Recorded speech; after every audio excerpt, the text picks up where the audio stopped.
നിങ്ങളെ കിടക്കുന്ന ഖബറിന്റെ അകത്ത് ആ വെട്ടം അല്ലാഹു തരുന്നതാണ്. നിങ്ങളെ കിടക്കുന്ന ഖബറിന്റെ അകത്ത് റൂമാൻ എന്ന മലക്ക് ഇറങ്ങി വരുമ്പോൾ പരിസരത്തെല്ലാം അവന് പ്രകാശമടിക്കുന്നതാണ്. ഖബറിങ്ങനെ വെട്ടിത്തിളങ്ങുന്നതാ, ഖബറിങ്ങനെ പ്രകാശപൂരിതമാകുന്നതാ.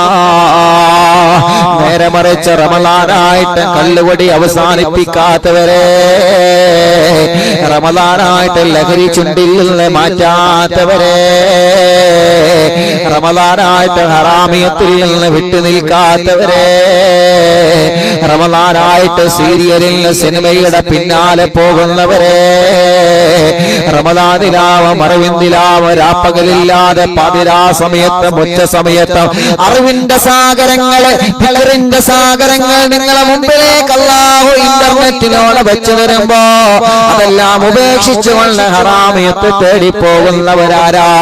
ദിവസങ്ങളായി വീടിന്റെ കത്തളങ്ങളിൽ റമളാനിലാവ മറവിന്ദിലാവിന്റെ മജ്‌ലിസ് കേൾക്കുമ്പോ ഇതെല്ലാം നന്നാവാനുള്ള അവസരം അല്ലാഹു നമ്മുടെ വീട്ടിലേക്ക് കൊണ്ടുവരുമ്പോ സിനിമ കാണുന്ന സോഷ്യൽ മീഡിയയിലൂടെ തന്നെ അതിന് പകരമായിട്ട് വിജ്ഞാനത്തിന്റെ വേദനകൾ ഒരുക്കി തരുമ്പോ, സീരിയൽ കാണുന്ന ടിവിക്കകത്ത് തന്നെ വിജ്ഞാനത്തിനുള്ള വഴികൾ അല്ലാഹു നിങ്ങൾക്ക് ഒരുക്കി തരുമ്പോ ഇതൊന്നും വേണ്ട എന്ന് പറഞ്ഞിട്ട് അല്ലാഹുവേ വീണ്ടും ഹറാമിയത്തിന്റെ വഴികളെ തേടി പോകുന്നവനുണ്ടോ? എത്ര കുറ്റം പറഞ്ഞാലും മതി വരൂല, എത്ര ഗീബത്ത് പറഞ്ഞാലും മതി വരൂല, എത്ര ഫസാദ് പറഞ്ഞാലും മതി വരൂല. ആയിരക്ക് 40,000 വട്ടം എത്ര വായ ഉറപ്പിച്ച് തൊള്ള പൊട്ടിച്ച് പറഞ്ഞാലും പിണങ്ങി നിൽക്കുന്നതിന് യാതൊരു മാറ്റവുമില്ലാതെ എന്റെ മനസ്സ് മാറൂല, എന്റെ മനസ്സ് മാറൂല ഉസ്താദേ. എത്ര വാല പറഞ്ഞിട്ട് ഞാൻ എന്റെ മനസ്സ് മാറൂല, ഞാൻ എന്റെ മരുമോളോട് മുണ്ടൂല്ല, ഞാൻ എന്റെ അമ്മായിമ്മയോട് മുണ്ടൂല്ല, ഞാൻ പിണക്കത്തിൽ നിന്ന് ഒരടി പോലെ പിന്നോട്ടടിക്കൂല എന്ന പാറ പോലെ ഉറച്ച മനസ്സുണ്ടോ? പാറ പോലെ ഉറച്ചു പോയ മനസ്സുണ്ടോ? സ്നേഹത്തിന്റെ വാക്കിൽ വീണ്ടും നിങ്ങളോട് പറയാനുള്ളത് മിണ്ടണം കേട്ടോ, പിണക്കങ്ങളെ മാറ്റണം കേട്ടോ. അറിവിന്ദിലാവ് കേൾക്കുന്ന കുടുംബമാണെങ്കിൽ നിങ്ങൾ ഒരിക്കലും പിണങ്ങി നിൽക്കുന്ന കുടുംബമാവാ പാടില്ല. നിങ്ങൾ അയൽവാസിയെ നോമ്പ് തുറക്കാൻ വിളിച്ചു, അതല്ലെങ്കിൽ 4 മക്കളിൽ നിന്ന് 3 മക്കളെ വിളിച്ചു, എന്തേ നിങ്ങളെ മറ്റുള്ളവനെ മാറ്റി നിർത്തിയത്? അവന് വരണ്ട, അവനെ മനഃപൂർവ്വം നിങ്ങൾ അവൈഡ് ചെയ്തതാണോ? മനഃപൂർവ്വം നിങ്ങളെ മാറ്റി നിർത്തുന്നതാണോ? മനഃപൂർവ്വം നിങ്ങളെ മാറ്റി നിർത്തുന്നതാണോ? ഓനെ ഞങ്ങളെ കുടുംബത്തിൽ കൂടണ്ട, ഓനെ ഞങ്ങളെ കുടുംബത്തിൽ ഒറ്റപ്പെടുത്തണോ? ഓളെ ഞങ്ങളെ കുടുംബത്തിൽ വരണ്ട, ഓളെ ഞങ്ങളെ കുടുംബത്തിൽ ഒറ്റപ്പെടുത്തണമെന്ന ദുഷിച്ച ചിന്തയുമായിട്ടാണോ നടക്കുന്നത്? ഇല്ല ഇല്ല ഇല്ല ഇല്ല. എത്ര റമളാൻ വന്നാലും നമ്മുടെ ഹൃദയത്തിന് അല്ലാഹു പ്രകാശം തരൂല്ല. റമളാൻ എന്നാൽ കരിച്ചു കളയുക എന്നാണ് മഹാന്മാരെ അർത്ഥം പറഞ്ഞത്.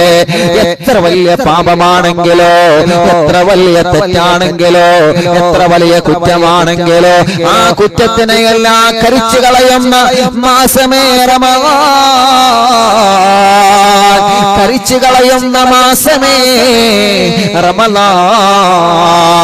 അതുകൊണ്ട് പിണക്കങ്ങളെല്ലാം മാറ്റുക. നമ്മളെ കബറിൽ കിടക്കുമ്പോ റൂമാനെന്ന മലക്ക് നമ്മുടെ കബറിൽ ഇറങ്ങി വരുമ്പോ നമ്മുടെ കബറെങ്ങനെ പ്രകാശിക്കണം ചെറുപ്പക്കാരാ, നമ്മുടെ കബറെങ്ങനെ പ്രകാശിക്കണം പ്രിയപ്പെട്ടവരെ.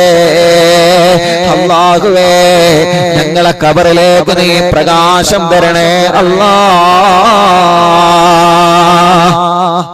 അങ്ങനെ റൂമാൻ എന്ന മലക്ക് ഖബറിൽ ഇങ്ങനെ ഇറങ്ങി വരുമ്പോ അൽഹംദുലില്ലാഹ് ഖബർ ഇങ്ങനെ പ്രകാശിക്കും. നല്ല വെളിച്ചാണ്, നല്ല വെളിച്ചം. നമ്മൾ പറയല്ലേ, ഓ ഞങ്ങട്ട് വന്നപ്പോ തന്നെ കറണ്ട് വന്നു, നമ്മളങ്ങോട്ട് വന്നപ്പോ തന്നെ കറണ്ട് എങ്ങനെ പോയല്ലോ, ഓ ചേട്ടൻ കേറി കാലയുടെ കുത്തിയപ്പോ തന്നെ കറണ്ട് പോയി. ആ നമ്മള് പറയണ വാക്കാണ്. ഇജ്ജടെ കാലയുടെ കുത്തിയ പോലെ ഓൻ അവിടെ നിൽക്കുന്നുണ്ട്, എന്നിട്ട് ഓൻ പറയാം ഇജ്ജടെ കാലയുടെ കുത്തിയ പോലെ കറണ്ട് പോയി. നമ്മൾ പറയല്ലേ ഉജ്ജട് വന്നപ്പോ എന്തൊരു വെളിച്ചം, മാഷാ അല്ലാഹ് ആ വെളിച്ചം ഖബറിലേക്ക് കണ്ടു വരും. ആര് വരുമ്പോ റൂമാനെന്ന മലക്ക് കണ്ടു വരുമ്പോ അൽഹംദുലില്ലാ. അങ്ങനെ ആ മലക്ക് വന്നിട്ടോ ചോദിക്കും, ആദ്യം ചോദിക്കും എന്താണ് നമ്മൾ ആദ്യം ചോദിക്കല്ലേ, എന്താ വർത്താനം, സുഖല്ലേ? അൽഹംദുലില്ലാ നല്ല റാഹത്താണ്. എന്താണ് വിശേഷം, സുഖല്ലേ?